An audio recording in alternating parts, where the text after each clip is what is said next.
Good morning everyone. Welcome back our new video. Sunita smart एज्युकेशनमध्ये सर्वांचे स्वागत. या चॅनलवर आपण 1ली ते 7वीचा महाराष्ट्र स्टेट बोर्डाचा इंग्रजीचा सिलेबस पाहत असतो, जो न्यू सिलेबस आहे. तर व्हिडिओ आवडत असतील तर व्हिडिओला लाईक करा, म्हणजे मला पुढे नवीन व्हिडिओ तयार करण्यासाठी प्रोत्साहन मिळेल. Today we are going to learn the topic 1.1. We are happy every day of Unit 1 from 3rd Standard English book, page number 1. तर आज आपण 1.1 We are happy every day हा टॉपिक इयत्ता 3च्या पुस्तकातील युनिट 1 मधील पेज नंबर 1 वरील शिकणार आहोत. 1.1 We are happy every day म्हणजे काय? तर आम्ही प्रत्येक दिवशी आनंदी असतो. We are happy every day. तर पहा, इथं सर्कलमध्ये काय नोट्स दिलेली आहे. डू यू नो, तुम्हाला माहीत आहे का? तर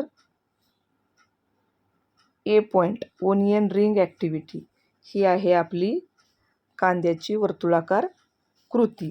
तर ही ॲक्टिव्हिटी आपल्याला घ्यायची आहे. तर यामध्ये tips to conduct onion ring activity, tips to conduct onion ring activity. तर टिप काय दिलेली आहे, तर ओनियन रिंग ॲक्टिव्हिटी आपल्याला घ्यायची आहे, जी की कांद्याची वर्तुळाकृती कृती आहे. तर यामध्ये सर्व मुलांची ही कृती घ्यायची आहे. तर पहा, make inner and outer circle. तर तुम्हाला मुलांना सांगायचं आहे की इनर आणि आउटर सर्कल बनवायचे आहे. बनवा. तर काही मुलांना आत थांबवायचं आणि काही मुलांना बाहेरून थांबवायचं. 2 वर्तुळ तयार करायची. बघा, let learner stand in the circle facing each other. जी मुलं आहेत त्यांना काय सांगायचं आहे, असे थांबा 2 सर्कलमध्ये की एकमेकाकडे त्यांचे चेहरा एकमेकाकडं असला पाहिजे. मग आतील वर्तुळातील मुलं आणि बाहेर वर्तुळातील मुलं एकमेकाकडे त्यांचे चेहरे असले पाहिजेत. नंतर learners in the outer circle introduce themselves. जे मुलं बाहेरच्या वर्तुळातील आहेत त्यांनी स्वतःचं इंट्रोड्यूस करायचं आहे. जसे की माय नेम इज रेखा.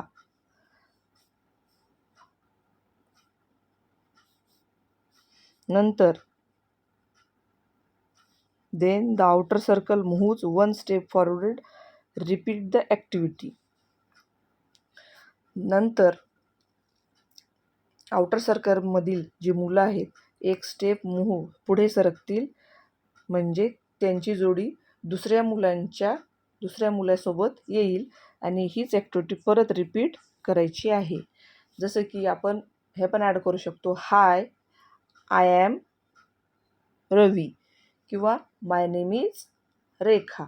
अशा प्रकारे ही काय होईल, मुलांची स्वतःची इंट्रोड्यूस करून देण्याची कन्व्हर्सेशन जे आहे ते काय होईल, डेव्हलप होईल, त्यांच्यात कॉन्फिडन्स येईल आणि ते अशा प्रकारे कन्व्हर्सेशन करून स्वतःची माहिती इंग्रजीमध्ये सांगण्याचा प्रयत्न करते. तर ती अशी आहे ओनियन रिंग ॲक्टिव्हिटी. ही छान अशी ॲक्टिव्हिटी आहे जी ती कवितेच्या सुरुवातीला दिलेली आहे. नंतर आता पुढे जाऊया. तर बी पॉईंटमध्ये दिलेलं आहे लिसन अँड सिंग, ऐका आणि गा. तर इथे एक पोएम आहे, ती आपल्याला कृतीयुक्त गायची आहे. तर पहा, कविता आपण सर्वांनी म्हणूयात. We are happy every day. बघा, आम्ही प्रत्येक दिवशी आनंदी असतो. बरोबर आहे. We are happy every day. Learning, laughing, while a play. बघा, आम्ही खेळता खेळता शिकतो आणि हसतो. बरोबर आहे. Clap your hands and tap your feet. म्हणजे टाळ्या वाजवा. क्लॅप म्हणजे टाळ्या वाजवा. अँड टॅप युअर फीट म्हणजे तुम्ही तुमचे पाय आपटा. Every friend we meet is a sweet. बघा, प्रत्येक फ्रेंड जो भेटतो तो काय असतो? गोड असतो. आलं लक्षात?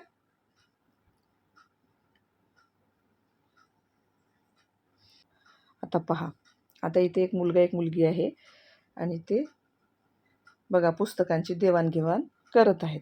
आता पहा इथे, books and pencil, songs to sing. बघा, पुस्तके पेन्सिली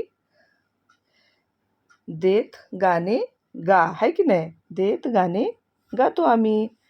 happy thoughts are what we bring.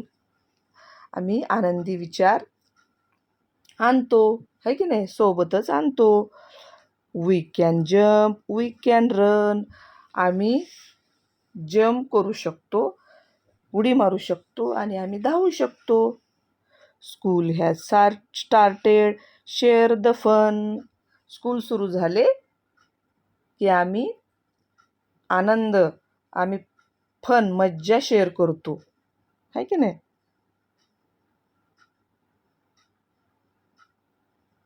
मुले पहा, इथं मुले पहा कशी मज्जा उड्या मारतायत पहा. तर बघा, together strong we always stand. आपण नेहमी एकमेकासाठी उभे राहतो तेव्हा स्ट्रॉंग असतो, एकत्र मजबूत असतो एकमेकासाठी. Helping others hand in hand. एकमेकांचा हात धरून इतरांना मदत करतो. Helping others hand in hand. Shining bright just like the sun. सूर्यासारखे तेजाने चमकतो, म्हणजे shining bright just like the sun. Happy hearts are join as one. आपली मने एकमेकांशी जोडलेली आहेत. आपण सर्वजण एक आहोत. तर ही अशी मजेशीर पोएम तुम्हाला आवडली का? तर आता आपण पुढे जाऊयात. आता पहा, C point, match the rhyming words. यामध्ये तुम्हाला यमक जुळणारे शब्द मॅच करायचे, म्हणजे जुळवायचे. तर पहा, इथे पहिला शब्द आहे डे, दुसरा फीट, सिंग, रन, स्टँड आणि इकडे खालीवरी चेंज तुम्हाला शब्द दिलेले आहेत. तिथे आहे sweet, bring, hand, play and sun. तर तुम्हाला काय करायचं आहे, इकडच्या लाईनमधील शब्द इकडे तुम्हाला त्यांचे रायमिंग वर्ड्स लावायचे. रायमिंग वर्ड्स म्हणजे ज्या दोन शब्दांच्या शेवटी 1, 2, 3 अक्षरे सारखी असतात त्या शब्दांना रायमिंग वर्ड्स म्हणायचे. जसे की डे आणि प्लेमध्ये AY हे शेवटचे अक्षरे सारखी आहेत. तर इकडे पहा, असा कोणता शब्द आहे की ज्याचं पहिले 1-2 अक्षर वेगळे असले तरी चालतात आणि शेवटचा उच्चार सारखा असतो? Day, play. बघा, PL हा वेगळा आहे, परंतु AY हा काय आहे? ए हा उच्चार सेम आहे, म्हणून डेची जोडी काय झाली? प्ले. ओके. आता पहा, फिट. तुम्ही शोधा पाहू आता. बघा, ब्रिंग येईल का? नाही. हँड नाही, सन नाही, कारण या दोघांमध्ये काही साम्य आहे का? या खालील 3 शब्दामध्ये नाही. आता फिटमध्ये बघा, सुरुवातीचं अक्षर F आहे, शेवटचे 3 अक्षर EET.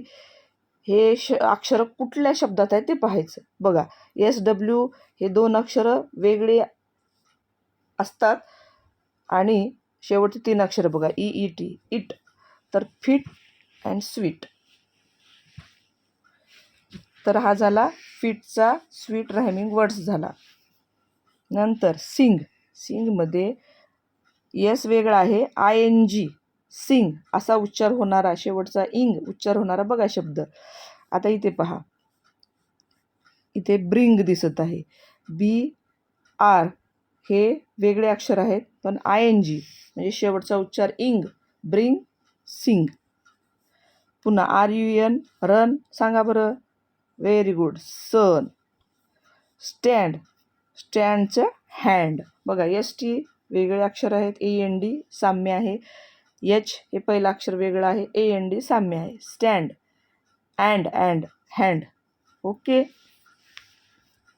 तर आता आपण पुढच्या पॉईंटकडे जाऊयात. आता आपण D पाहूयात. Point D, complete the sentences. आपल्याला वाक्य पूर्ण करायचे आहेत. तर पहा, पहिला पॉईंट आहे क्लॅप युअर. टाळ्या कशाने वाजवतो आपण? हँड्स.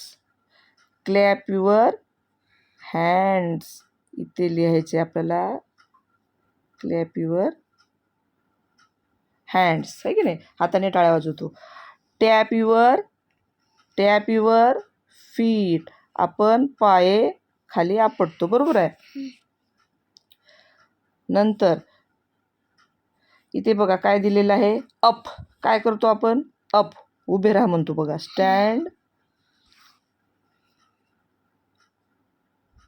स्टँड अप म्हणतो. आता पुढे सीट डाऊन. काय म्हणतो आपण? सीट डाऊन म्हणतो, आहे की नाही? खाली बस. DOWN dog. आणि उड्या मारा म्हणतो तो जम्प अप, आहे की नाही? उडी कशी वरी मारतो म्हणून जम्प अप म्हणायचं त्याला, जम्प अप. समजलं? ओके. आता पुढच्या टॉपिककडे जाऊयात. आपला पुढचा टॉपिक आहे ई. तर पहा, ईमध्ये E point, find and write opposite words from the given clouds. बघा, हे इथं ढग आहे, क्लाउड्स. या क्लाउडमधून शोधून तुम्हाला अपोजिट वर्ड लिहायचे. अपोजिट म्हणजे विरुद्धार्थी शब्द, जे त्या शब्दाचा विरुद्ध अर्थाचा शब्द लिहायचा असतो, बरोबर आहे. हॅप्पी म्हणजे आनंदी. तर आता ह्याच्यामध्ये कुठं दिसते? क्राईंग म्हणजे रडणे, अनहॅप्पी म्हणजे आनंदी नसणे, म्हणजे दुःखी असणे, एंड म्हणजे शेवट. पहा बरं इथं अनहॅप्पी आलं की नाही? हॅप्पी म्हणजे आनंदी, अनहॅप्पी म्हणजे दुःखी. तर इथं लिहायचं अनहॅप्पी. आलं लक्षात? दुःखी. आता बघा, लाफिंग म्हणजे हसणे, त्याचा विरुद्धार्थी शब्द क्राईंग म्हणजे रडणे. चला, स्वीट म्हणजे गोड. तर इथं दिले बघा बिटर म्हणजे कडू. स्टार्ट म्हणजे सुरुवात करणे. हे बघा, एंड म्हणजे शेवट करणे. स्टँड तुम्हाला माहिती आहे, स्टँड म्हणजे उभे राहणे, सीट म्हणजे बसा. लक्षात? हे अशा प्रकारे हा आपला पॉईंट झालेला आहे. नंतर पुढे जाऊयात. तर यामध्ये तुम्हाला काय घ्यायचं आहे बघा, F, कॅप्टन सेज. कॅप्टन जे करेल ते करायचं आहे. Stretch your arms. म्हणजे आपले भाऊ ताणायचे आहेत. बघा, हे मुलं करत आहेत. तसे आपल्याला काय करायचे आहेत? कृती करायची आहे. जो कॅप्टन काय सांगतोय बघा, स्टँड अप, उभे राहा. रेज युअर हँड्स, आपले हात वरती करा. शेक इट फास्ट, हात आपले असे हलवायचे. मिल्क शेक असते की नाही, मिल्क शेक कसं हलवतो आपण, तसं हात हलवायचे. शेक इट स्लो, हळू हलवायचे. हँड्स ऑन वेस्ट, कमरेवर हात ठेवा. शेक युअर वेस्ट, कंबर हलवा. फोल्ड युअर हँड्स, हाताची घडी घाला. हँड्स अप, हात वर करा. टच युअर फीट, पायांना हात लावा. समजलं? तर हे आपल्याला कृती बार करायचे आहेत, म्हणजे आपण ते शिकणार. ओके. आता पुढच्या फॉर टीचरकडे जाऊयात आपण. तर यामध्ये काय सांगितलेलं आहे शिक्षकांसाठी? फॉर द टीचर, शिक्षकासाठी. Encourage learners to identify important ideas in the poem. मुलं काय होतील? इनकरेज होतील, त्यांची इंग्रजीची भीती जाईल. त्यासाठी identify important ideas in the poem. म्हणजे लर्नरला तुम्हाला त्याला इन्करेज करण्यासाठी इम्पॉर्टंट आयडिया तुम्ही काय करायचे आहे, विद्यार्थ्यांना कवितेतील महत्त्वाच्या कल्पना किंवा महत्त्वाचे मुद्दे समजण्यासाठी, ओळखण्यासाठी प्रोत्साहित करा. आणि दुसरं आहे use above commands instruction and play the game. म्हणजे अशा हे commands, use above commands instruction and play the game, त्या तुम्हाला अबोव कमांड्स जे आत्ता घेतलो ना आपण, स्टँडअप सिट डाऊन, इन्स्ट्रक्शन ज्या सूचना आहेत, काय म्हणतात ह्याच आपल्या स्टँडअप सिट डाऊन, ह्या इन्स्ट्रक्शन त्यांना द्यायच्या आहेत आणि गेममधून त्या काय करायच्या आहेत, आपल्याला त्यांच्यासोबत खेळायच्या आहेत. म्हणजे त्याचं काय रिपिटेशन होईल आणि त्यांना त्या कृती ते करतील. आलं लक्षात? तर व्हिडिओ आवडल्यास व्हिडिओला लाईक करा, शेअर करा. चॅनलवर नवीन असाल तर चॅनलला सबस्क्राईब करा. धन्यवाद.